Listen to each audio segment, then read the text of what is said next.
Assalamualaikum warahmatullahi wabarakatuh. Apa kabarnya anak-anak hebat, soleh dan soleha? Pada pembelajaran hari ini, kita berjumpa lagi di pelajaran tematik, tema 2, subtema 4, pembelajaran 4, 5, dan 6, yaitu menyayangi hewan.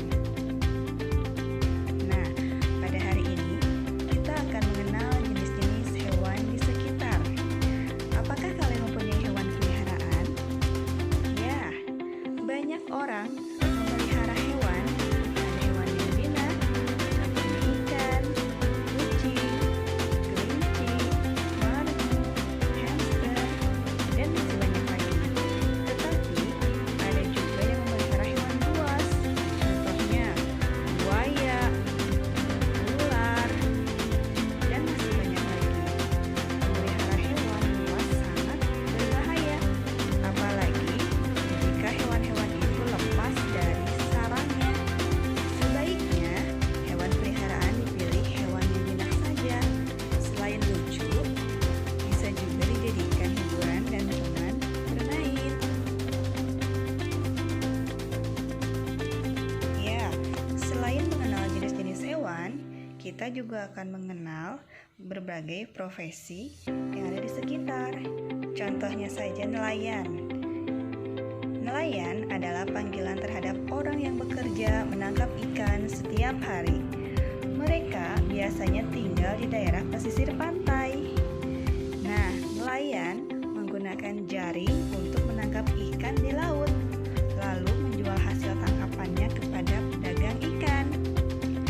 Apa saja profesi yang ada pada gambar tersebut?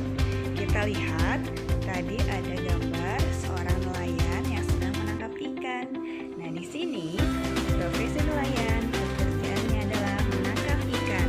Kemudian ada juga profesi pedagang ikan. Pekerjaannya adalah menjual ikan hasil tangkapan nelayan. Biasanya pedagang ikan menjualnya di pasar tradisional dan juga pasar modern.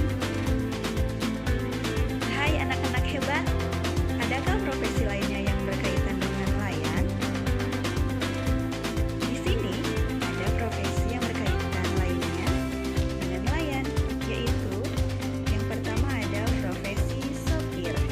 Pekerjaannya adalah mengantar ikan hasil tangkapan nelayan menuju pasar. Kemudian ada profesi tengkulak. Pekerjaannya membeli ikan hasil tangkapan nelayan untuk dipasarkan di daerah lain. Dan ada profesi karyawan pabrik. Pekerjaannya adalah membuat ikan kalengan. Nah, anak-anak yang hebat, yang harus kita perhatikan dalam menangkap ikan adalah sebaiknya menggunakan jaring agar hanya ikan besar saja yang tertangkap. Orang yang tidak menyayangi hewan laut terkadang menggunakan bahan peledak untuk menangkap ikan. Menangkap ikan menggunakan bahan peledak akan merusak makhluk laut lainnya dan menangkap ikan yang masih kecil. Menangkap ikan sesuai kebutuhan dan hanya menangkap ikan-ikan besar saja termasuk sikap menyayangi makhluk hidup laut. Menyayangi hewan dengan cara memeliharanya adalah hal yang menyenangkan. Hewan juga bisa dilatih untuk bisa melakukan berbagai kegiatan seperti berbaris, mengendarai sepeda, dan menari. Kita dapat melihat hewan-hewan yang terlatih itu dalam sebuah pertunjukan sirkus. Tidak hanya hewan yang jinak, hewan buas pun dilatih agar bisa ikut pertunjukan. Dalam sebuah kelompok sirkus, hewan-hewan dilatih dan dirawat dengan baik. Selain dilatih, hewan-hewan tersebut juga diberi makanan dan dibersihkan badannya dengan teratur. Para pelatih sangat menyayangi hewan-hewan asuhannya.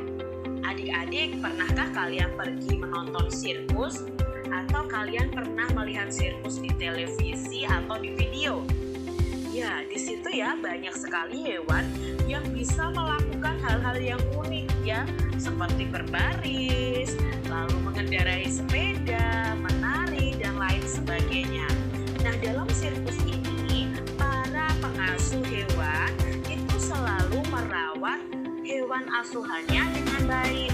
Contohnya di sini ada gajah ya adik-adik ya dalam gambar ini. Gajah itu diberi makan lalu dibersihkan badannya.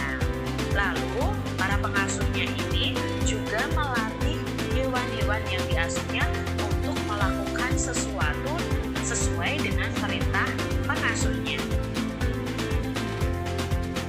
Apakah kamu pernah melihat hewan peliharaanmu dilatih adik-adik? Nah, adik-adik kalau punya hewan peliharaan, apakah kalian pernah melatih hewan peliharaan kalian?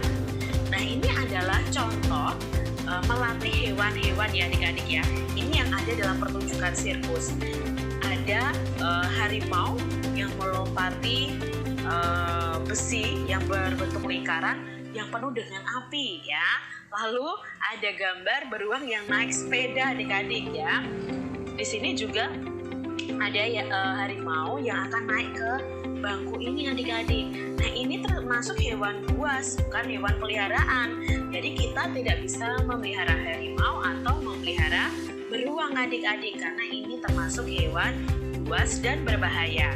Nah, untuk sirkus sendiri hewan-hewannya ini sudah dilatih oleh pengasuhnya adik-adik. Jadi mereka patuh kepada pengasuhnya. Petugas sirkus sedang mempersiapkan makanan untuk hewan pemakan daging. Petugas memotong daging menjadi 8 bagian sama besar. Nah, 5 bagian diberikan untuk harimau. Bagian daging yang dimakan harimau jika dituliskan dalam bilangan pecahan adalah, nah dari 8 bagian tadi yang diberikan kepada harimau ada berapa adik-adik? Ya, ada 5 dan ada 5 dari 8 bagian yang ada. Maka bisa ditulis dalam pecahan itu 5/8. Masih sama adik-adik ya, petugas tadi memotong daging menjadi 8 bagian sama besar. Lalu 3 bagiannya itu diberikan kepada beruang. Maka bagian daging yang dimakan beruang itu bisa kita tulis dalam bentuk pecahan. Nah, bagaimana ya bentuk pecahannya adik-adik? Berarti beruang itu makan 3 dari 8 bagian yang ada. Berarti bentuk pecahannya adalah 3/8. Perhatikan gambar untuk mempelajari bilangan pecahan. Nah, di sini gambar yang pertama ini adalah satu bagian utuh yang belum dibagi adik-adik. Berikutnya, satu bagian utuh itu dibagi menjadi 2 sama besar.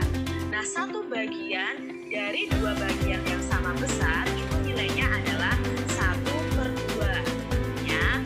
Lalu dari masing-masing bagian ini tadi dipotong lagi menjadi 2 sama besar ya bawahnya ini. Lalu diarsir lagi 2. Nah, 2 bagian dari 4 bagian sama besar itu nilai pecahannya adalah 2 dari 4, berarti 2/4. Nah, ini dari yang atas ini dibagi lagi menjadi 2 seperti ini adik-adik. Menjadi 2 sama besar masing-masing. Nah, lalu diarsir 4. Ternyata 4 bagian dari 8 bagian sama besar itu sama dengan 4/8. Nah, ini sebenarnya bermula dari 1/2 bisa sampai 4/8. Lihat adik-adik, pemotongannya sama. Tidak ada bedanya adik-adik ya. Hanya ini dibagi menjadi 4 bagian, ini dibagi menjadi 8 bagian.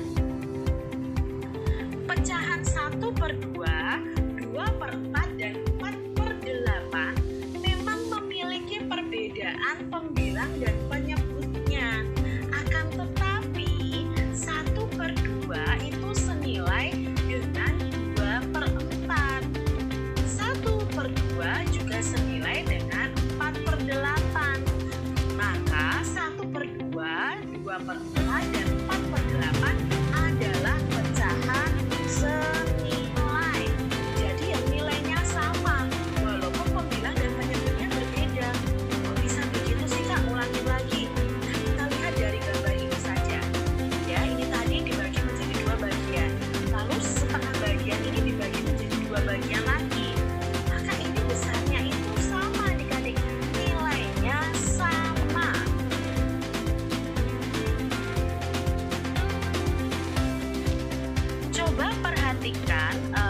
kalian perlu berlatih menuliskan pecahan yang senilai dengan 2/3. Nah, Kak Citra sudah membuat garis, lalu Kak Citra sudah arsir 2 bagian dari 3 bagian yang ada. Lalu dari setiap bagian ini, Kak Citra potong lagi menjadi 2 ya. Bagian ini Kak Citra potong 2, bagian ini Kak Citra potong 2, bagian ini Kak Citra potong 2. Lalu dari 2/3 ini Kak Citra arsir nih sampai garis ini ya. Berarti ada 4 arsiran, ya kan? Berarti ini 4 per berapa total dari semua ini? 1, 2, 3, 4, 5, 6. Berarti ini nilainya 4/6. Belum selesai adik-adik, Kak Citra bagi lagi menjadi lebih kecil lagi ya. Dari bagian ini Kak Citra bagi 2, bagian ini Kak Citra bagi 2 lagi, bagian ini juga bagi 2, bagian ini bagi 2, bagian ini dibagi 2 sama besar, ini juga. Lalu Kak Citra arsir biar sama sampai di sini adik-adik. Nah, di sini yang diarsir ada berapa? 1, 2, 3, 4, 5, 6, 7, 8. 8 dari 12 bagian yang ada. Nah, ini ada 12. 1, 2, 3, 4, 5, 6, 7, 8, 9, 10, 11, 12. Jadi, 2/3 itu sama dengan pecahan yang kedua adalah 4/6. Sama dengan 8/12. Nah, ini disebut pecahan senilai.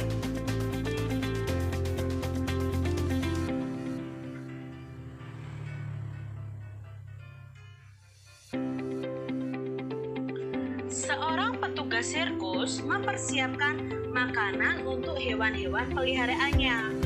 Petugas tersebut memotong daging menjadi 15 bagian yang sama besar.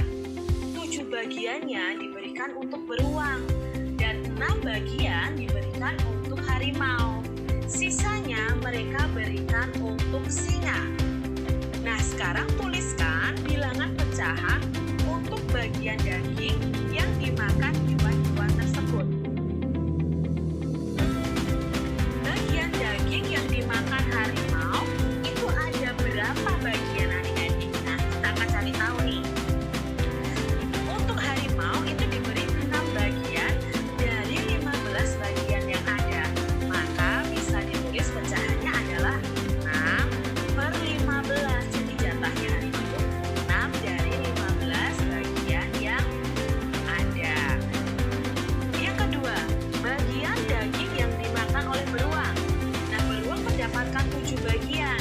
Berarti dia mendapatkan 7 dari 15 bagian yang ada. 7/15. Lalu sisanya diberikan untuk singa. Nah, sisanya singa dapat berapa adik-adik? Sekarang 15 ini dikurangi 7 dikurangi 6. Maka bagiannya singa hanya mendapat berapa? Ya, singa hanya mendapat 2 bagian. Berarti kalau dinyatakan dalam pecahan adalah 2/15. Dalam pertunjukan sirkus, kita dapat menemukan berbagai orang dengan peran dan tugas yang berbeda. Ada pelatih yang bertugas untuk melatih hewan-hewan agar dapat tampil dengan baik. Ada pegawai sirkus yang bertugas menyiapkan tempat pertunjukan. Ada juga pegawai yang bertugas untuk menjual tiket. Pembagian tugas ini dilakukan untuk mempermudah suatu pekerjaan. Nah, adik-adik semuanya, pernahkah kamu berbagi tugas dengan teman-temanmu saat mengerjakan tugas di sekolah? Kak Citra yakin kalian pernah ya yang melakukannya ya, apalagi kalau tugas kelompok. Nah, kalian harus berbagi tugas dengan teman-teman kalian. Coba adik-adik sebutkan nama kegiatan dan pembagian tugasnya yang pernah kalian lakukan. Jadi kalian bisa tuliskan misalnya, kami pernah bekerja kelompok untuk misalnya membuat suatu kolase. Nah, ada yang bertugas menggunting menempeli biji-bijian, ada yang bertugas memberi lem dan lain sebagainya. Mungkin itu kegiatan yang pernah kalian lakukan bersama teman-teman kalian, atau sedang kegiatan olahraga. Nah, itu bisa kalian sebutkan pembagian tugasnya apa. Misalnya anak laki-laki suka bermain sepak bola ya, siapa yang jadi pemain intinya, siapa yang menjadi penjaga gawangnya, siapa yang menjadi kaptennya, siapa yang menjadi pemain bertahan, siapa yang menjadi pemain penyerang. Itu bisa kalian sebutkan adik-adik dalam. Nah, sekarang kita akan membaca dongeng yang berjudul Kucing Desa dan Kucing Kota. Silahkan kalian buka buku paket kalian di halaman 183. Suatu hari, di waktu matahari nyaris terbenam, seekor kucing kota dengan bulu lebat serta menawan datang menjemput saudaranya di suatu desa. Kucing desa sangat suka dengan kehadiran sang kucing kota. Sang kucing kota berbincang-bincang tentang pengalamannya, serta sang kucing desa cuma dengarkan narasi itu. Sang kucing desa menjamu sang kucing kota dengan makanan yang simpel. Sang kucing kota kunyah beberapa makanan hidangan itu dengan sangatlah sopan, walau itu hanya sebatas basa-basi belaka. Sang kucing desa sangatlah tertarik mendengar narasi dari kucing kota itu. Sang kucing mau sekali mencicipi bagaimanakah nikmatnya hidup di suatu perkotaan yang penuh dengan makanan. Sampai pada akhirnya mereka tidur berdua dengan tenang serta nyaman di atas rerumputan serta jerami kering di bawah suatu pohon yang rindang, sampai ayam berkokok mengisyaratkan pagi hari sudah tiba. Saat tidur semalam, sang kucing desa punya mimpi hidup di suatu kota dengan semua kemewahannya, sampai dia ingin saat sang kota mengajaknya untuk pergi ke kota bersamanya dengan janji bahwa sang kucing kota bakal memberi kesenangan, kemewahan dari kehidupan kota. Lantas, mereka berdua pergi ke kota dengan penuh harapan. Sampailah mereka di suatu rumah yang cukup besar serta elegan. Saat mereka masuk, sang kucing desa kaget dengan makanan di atas meja. Dia mencium aroma yang sangatlah enak serta lezat, sampai semangat makannya saat ini bertambah. Selang beberapa saat, yang tinggal di dalam rumah datang serta melihat sang kucing desa sudah ada di meja makan, mengendus-endus makanan mereka. Dengan penuh amarah, yang tinggal di dalam rumah mengambil sapu lantas memukul sang kucing desa. Sang kucing desa terasa ketakutan dengan tingkah laku yang tinggal di dalam rumah. Dia lari menjauh darinya. Lantas, sang kucing kota menuturkan pada kucing desa bahwa bukanlah demikian cara memperoleh makanan di kota. Pertama, biarlah beberapa yang tinggal di dalam rumah makan dengan tenang. Lalu, kau mesti mendekatinya sembari meminta-minta serta menggesek-gesekkan badanmu ke yang tinggal di dalam rumah itu. Jadi, cara tersebut bakal sukses. Kau pasti memperoleh makanan dari yang tinggal di dalam rumah. Terang sang kucing kota. Sang kucing desa coba apa yang disebutkan sang kucing kota. Memanglah benar, dia memperoleh makanan dari yang tinggal di dalam rumah, tetapi makanan itu makanan bekas serta tulang belulang. Sang kucing desa kecewa dengan keadaannya di kota. Dia bicara pada sang kucing kota, "Aku memanglah mempunyai kemewahan di sini, namun apa mewahnya bila saya cuma memperoleh bekas makanan, serta hidupku tak tenang saat saya bakal mencicipi makanan di meja sebilah kayu menghantam badanku." Lantas sang kucing keluar serta meninggalkan kota itu. Saat ini dia kembali pada desa dengan makanan